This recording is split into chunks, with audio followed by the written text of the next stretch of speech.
Hi, I'm Trisha, and welcome to Flew the Coop.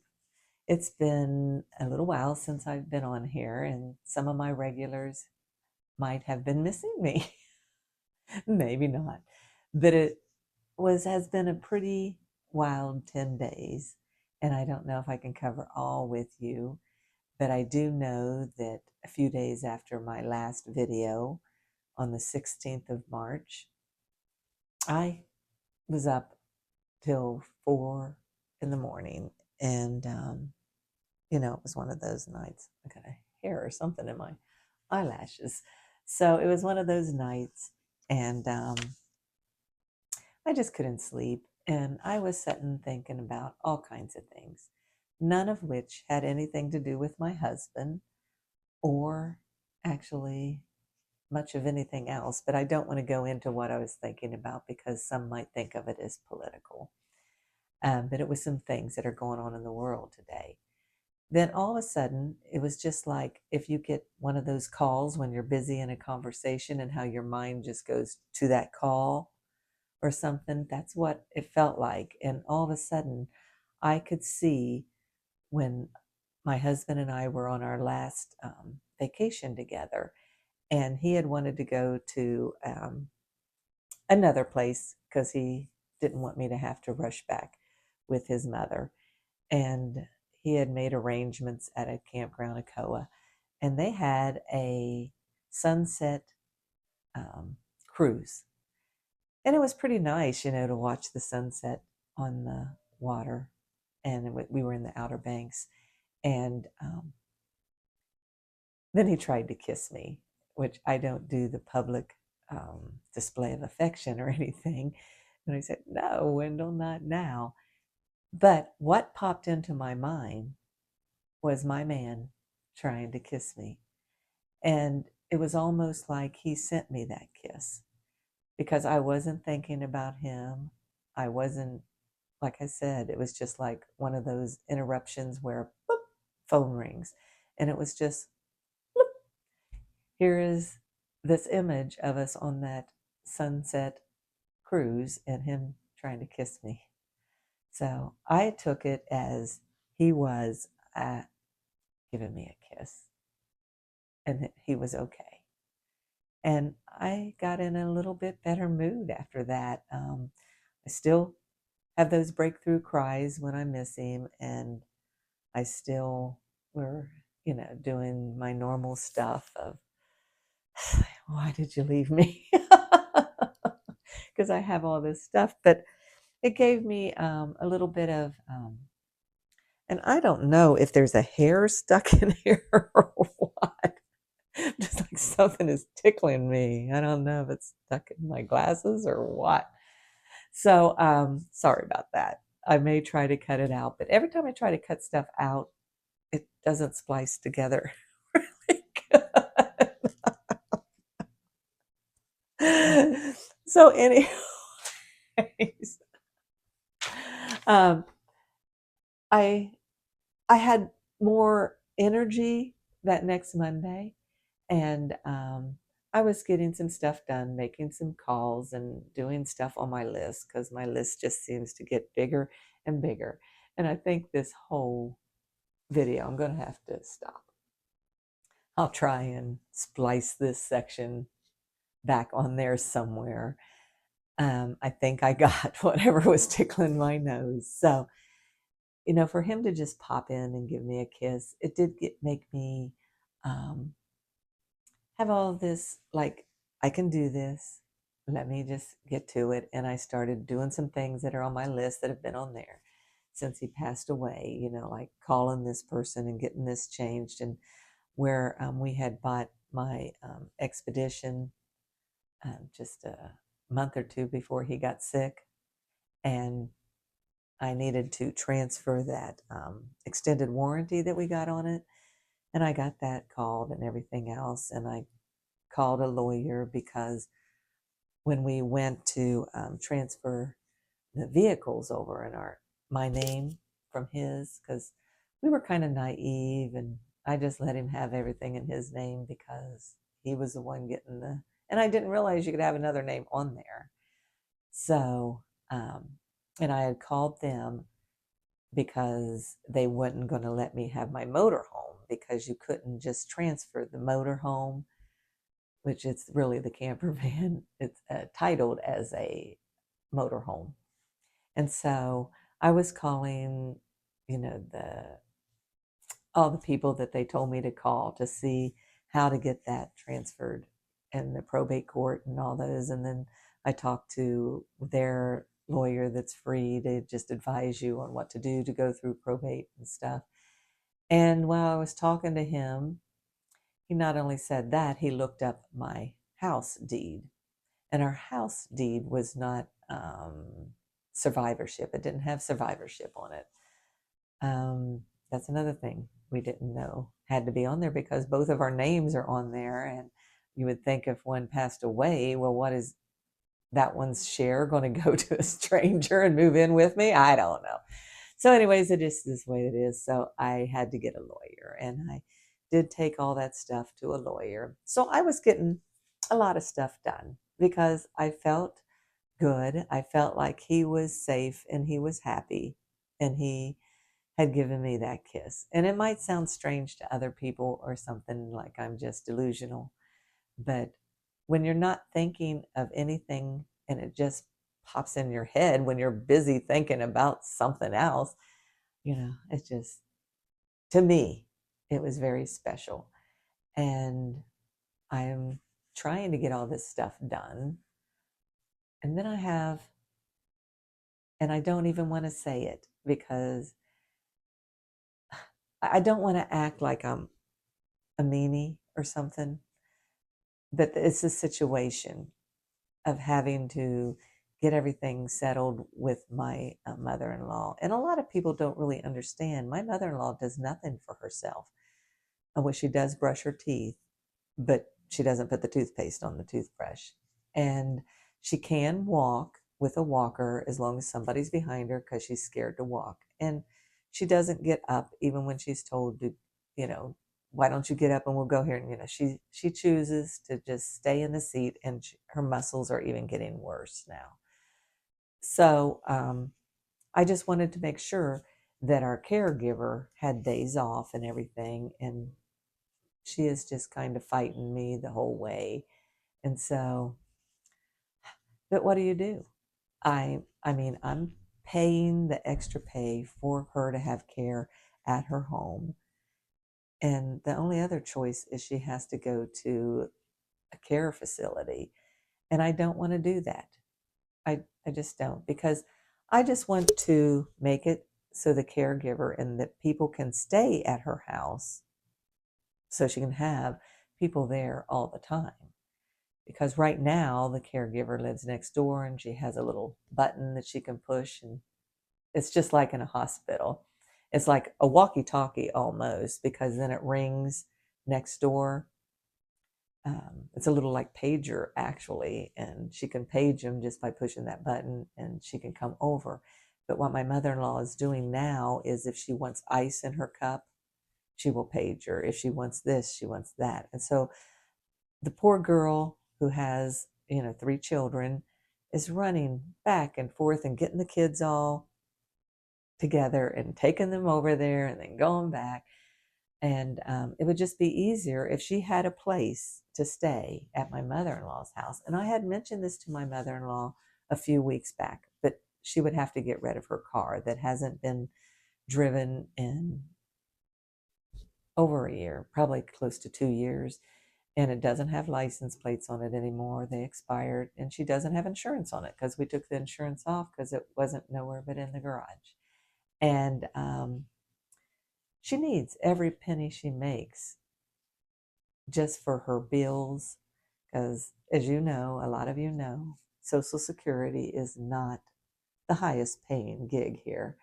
And so I was just trying to make it where she'd have to get rid of her car and I could use her garage to make like a little living room, because my mother-in-law is in the living room now, the present living room, with her bed and her chair and a TV and a love seat just for people to visit and sit. But it's not comfortable. Like when I go down there, there's no place really that you can just chill out, except for, go into the bedroom and sit on a bed. But I don't like to do that. I would rather have a couch that I could just sit with some tables around it or something that I could put my drink on, or, you know, not like I'm balancing everything. And I wanted to do that. And she said, no, her car was not going out and she would not sell her car. And this is the same thing we did when my husband was alive. We were trying to get um, her to have some help that would be living there and staying there. And everything was okay until I told her that the bedrooms would be for them. And she wanted them to just go back there in her stuff and on top of her stuff. And I don't know where they were supposed to put any of their own stuff. And she refused to move her car then, too. So I finally got her that she said she was going to sell her car to this one person. And I thought, okay, good. Now I can make that part of the garage into a living space. And I was going to foot the bill. It wasn't going to be anything that she would have to worry about because I'm taking care of all of her finances. And if she doesn't have the money, it's going to come from me anyway. So I thought everything was taken care of and I was kind of happy. And then, my husband gives me a kiss and everything's going really great. And then she called me. She says, I'm not getting rid of my car. I'm going to get better and I'm going to be driving myself to church again. And, I'm looking at a different person then and she'll have things like, they're almost like a petit mal seizure is what they thought that she would have. Well, she can't drive, even if she could get up and walk to a car. So, and we haven't had her in a car for over a year. The only time she's left that house is in an ambulance and came back in an ambulance or transport of some sort. So it gets kind of frustrating. And I feel for her because it's hard to let go of things. I understand that.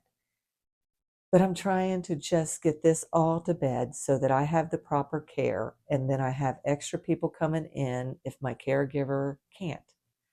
And so, anyways, I don't want to act like I'm bitching because I got a few people that wrote in about how I needed to let her have her stuff and everything, but you don't understand. She's a hoarder. She has tons of stuff, and you can't get through the house. Well, you can because I took truckloads out when she was in the hospital. So, and I think I've mentioned this before, and I don't want to be all my videos about my mother-in-law, but it's hard because I'm still grieving my husband and I'm still having to deal with her. And so I get plans, and I'm pretty sure they're from God, but she doesn't want to grab onto those. So finally, and I feel a lot better about it, I have to just say, Julie, you have two choices. And number one is you go to a care facility and they take your house and everything to pay for it. And you'd probably have less than a year's worth of stuff that could keep you there before the state would have to step in and take over. And or you do like we're doing, only you do it my way. And we get rid of the car and I finish off half of your garage and make a storage space towards the front. And so that there is another living area in this very small house. And she's saying, I don't want to get rid of my car. You can just put it out in the yard. Well, I'm not putting a car out in the yard. She does live in Kentucky, but come on. And so I said, it's just going to get ruined. It's already getting ruined in there. And finally she said, okay, I will. But then a few minutes later, it was, no, just put it in the yard. Just put it in the yard. And I says, no, Keely, you have two choices. It's either the assisted living, not assisted because she needs full care, um, facility, or you let me take care of it. I fix everything. I get continue paying all your bills. I continue doing all this stuff. And but you're going to have to give up your car so we can sell it and make a little money. I'm not going to be putting my money in for your health care and you not contribute any. And it wasn't any, but she said, there's not going to be that much money in the car. And I said, okay, then why do you need it? I don't know. It's just like talking in circles. And I understand she's trying to hold on to everything. But I finally got through that part and I said, and where you have a Christmas club and you're putting money every month into that, we can't do that anymore because we're paying for your health person to come in. We're paying for um, all your new things, your pull ups and your creams and lotions and body liners and gloves and all this other stuff to take care of you. And there is no extra money for a Christmas fund. And that really threw her over. I need my Christmas fund. And I says, what do you need it for? And she says, well, at the end of the year, I would have to pay for insurance. Well, her Christmas fund is way more than what her insurance is. And I just said, don't worry. If you do not have the money to pay your insurance when it comes due, I will make sure it's paid. That is the part of this plan B. Anything that you need will be taken care of. Plain and simple. I'm offering this, and the other way you're going to lose your car, house, everything to be taken care of. And what they put $300, $400 a day. I don't really know how much they are nowadays, but I know the care that we're getting at home is a little bit less. I'm sure she has to continue to pay the electric bill, the gas bill, and everything, but she's at home, and that's why I'm trying to offer this to her. So for you haters that put the comments about I'm being kind of unkind to my mother-in-law, just kind of walk in my shoes. I just want to get back to my life. I've been doing this for over a year. I want to, and it's not even feels like doesn't even feel like my life anymore, anyways, because half of me is gone. So I just want to start figuring this out and living. And she was trying to say, well, I will get a caretaker if Maya wants off. And I'm thinking, you can't. You just really, because then we're right at the last minute, and then I'm having to run 2 hours away to take care of you at this because this person didn't show up or that. I need something more permanent. I'm looking for some different people to come in so that there's somebody that can always be called that is closer. Well, she found one of her um, friend's daughter's friend to watch her this last time because I woke up and you couldn't even hear me because I was so hoarse and I don't know what was going on, but my glands were all swollen and hurt. And she got her and she said that worked out. And I said, how much did you pay her, Keely? And she said, nothing. But then Keely wants to give her her car.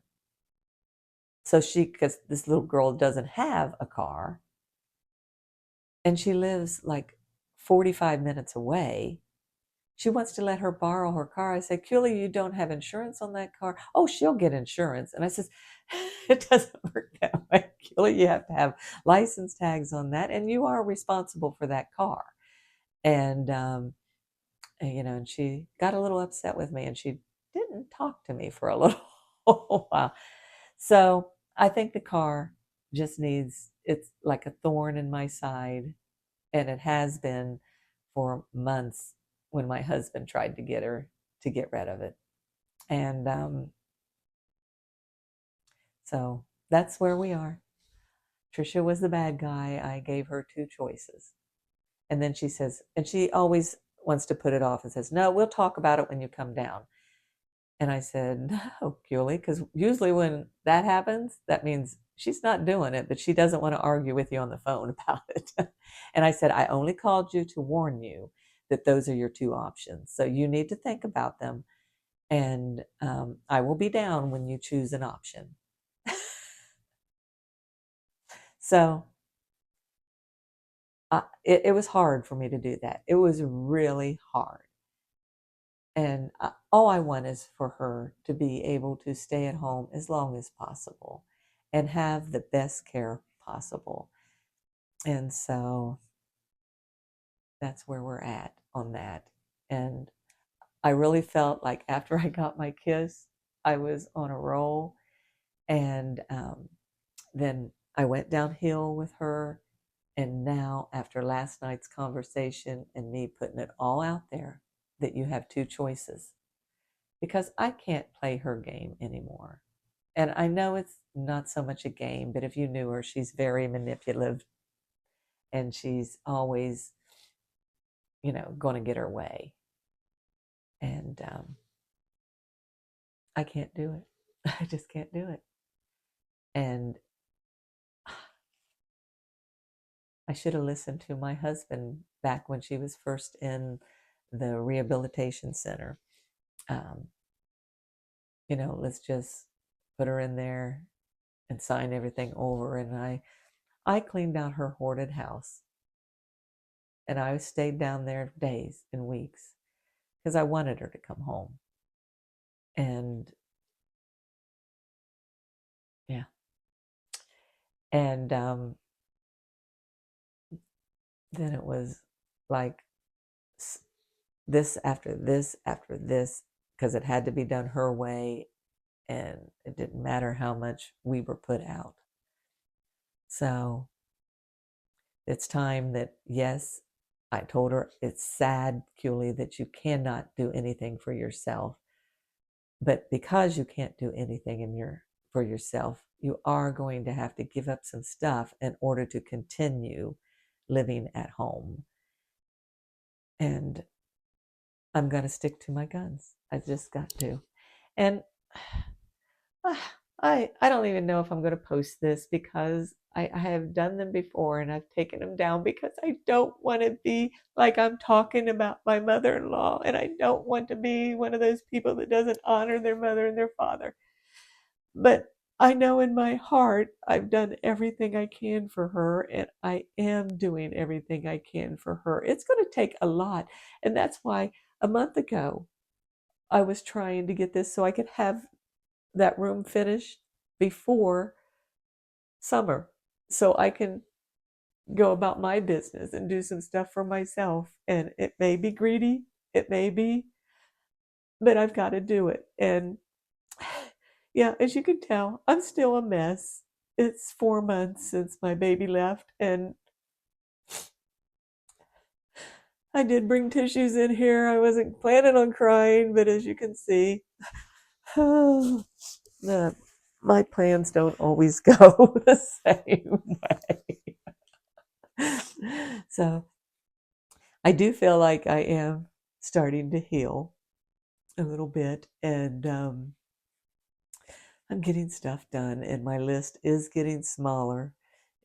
There for a while, it was I did one thing and put two more on there, um, but it seems like now I'm doing one thing or two things and only putting one back on there. That's the way it's going, and I think that's really a good thing. And there was something else I wanted to talk. Oh, I was.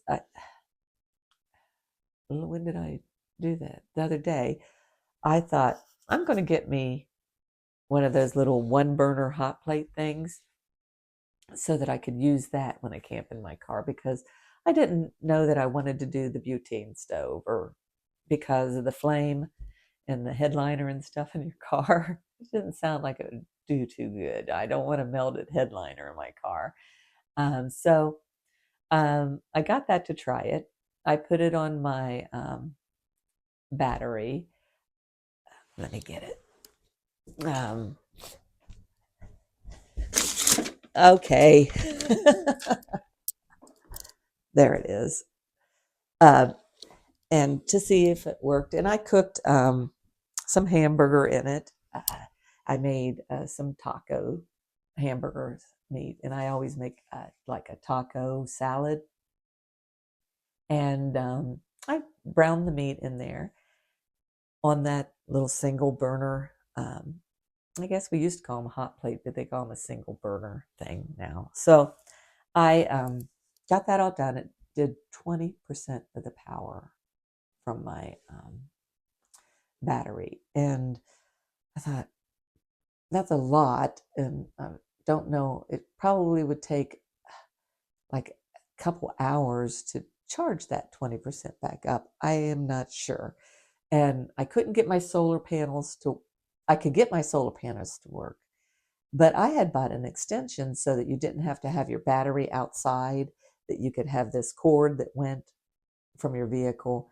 And I had used it before, I'm pretty sure. And you could still have the solar panels set up outside because they are not, uh, they set, let me get them. This battery pack is just like a Jackery 1000. They were made by the same uh, people. And here's my solar panels. I like this one because they're blue, but you set them up. They're just exactly like the Jackery ones, only the Jackery had, they were orange. And actually, you've seen the power bank thing. It's the same too. It has the same stuff across the front and everything as the Jackery 1000. But the Jackery 1000 had a solid handle, and this one has a handle that folds down, and it's blue. And that's why I got it. And I don't know how long ago I got it, 4 or 5 years. I don't know. I think I showed it in another video. But yeah, so I don't know how long it would take to replenish that 20% if I cook some meat. But then I have a dash egg cooker, and it holds 6 eggs, and you can cook it. So I thought, well, I'm going to see how much power that takes. Well, I only had 35% left in my battery thing after doing the stove thing. And then when I walked out there, it was off. And I had to plug the egg cooker into an outlet to finish the eggs. And I'm thinking, I don't even know if it's going to start from where it finished or not. I don't know how the dash little egg cooker works. So I did it anyways. Um, and But it had shut off. It had used over 35% for the egg cooker. And that's a definite no, no, no, no, no. You know, that's not happening. So, because it would have been better to have steamed my eggs on the little one burner, because if I could cook that hamburger all the way down, I'm sure I could have made hot water to steam them. And I guess the only way that I'm going to boil eggs while I'm out is I'm going to take them with me already boiled, or I will have to have an outlet. I don't know how the Dash little tiny like pancake makers. I'm showing you this, like you all know this is the size of it. But I'll go into more detail on that on another video of car camping. But I am getting back to trying to do and get some stuff done around here. And I do feel very good after last night's conversation because I it was a half an hour long because she kept trying to say no, no, no. And I kept saying, this is your two choices. This is your two choices. I'm not changing my mind. This is your two choices. And so I'm pretty sure I can stick to my guns that those are her two choices. And neither one of them are bad. If she goes to a care place, I think she might like it because she would have people around her all the time to talk to, the other people in the home. And That's what she thinks the caretaker's job is to, yeah. She has her doing everything from waxing and everything. And she used to have another girl she paid to do wax her face and do her hair. But now she's having the caretaker do it. And so she doesn't have to pay the other one. So I'm taking that you don't have to pay nobody stuff. It's in my hands, you know, and I will take care of it. Don't worry your pretty little head about it and just sit there and be the queen that you want to be. So that's where we're at. And just wish me luck that I can stay strong and help her to stay in her house and still have room for other people, because when I go down there, I'm going to enjoy that little half of the garage that I get fixed. It has two windows out there, and so one the part where the garage doors that open, I was going to fix doors and stuff there, but that's getting to be really expensive and take a little bit longer. And I still thought, well, where are we going to put some of her stuff that she has to keep? And I thought, well, okay, divide it the other way, a window in each side with the garage door in the front. And then there is another garage door in the back that you can go out back from, and then the kitchen door. And that part, it'll be more than half, but then you'll have storage in the front. And like you could put, she has another company that comes and mows her lawn, but you could put a lawnmower or whatever, um, the lawn stuff or the trash. I don't know. You can kind of just use that. And I think that'll be a better deal. That's what we were trying to get her to do when my husband was alive. And I think it's going to be wonderful. And I know most of you are saying, is she going to stop talking about her mother in law and all this stuff? So this is it. But I'll bring you along when we start doing her garage. But first, I've got to clear it out. There's so much junk in there. Not as much as there used to be, but there still is a bunch of stuff in there. But I'll show you what we're doing. It's not going to be the most beautifulest room, but it's going to be a place that the caretakers, dogs and kids, and her can relax in between time. So I'm going to be coming back on here because it's getting that time of year, and I'm going to be doing stuff. I was going to go outside and get some stuff out of the woods that where we had built stuff, and there was like little scraps of wood and stuff that I thought, well, maybe we could use this for something, because I'm always thinking you can use it for something, and I've decided now you can't. So, and last trash day, I took a whole bunch out to the trash, and I was going to do a whole bunch today. And I thought, oh, I'll just take out there and we'll go out there and make a video while I pick stuff up and just talk to you as we go. And it's raining. So you get this room. So I don't know. But I will be doing some other things, and hopefully something that you might enjoy watching besides me gripe and cry. So later, taters. Bye for now. Later, taters.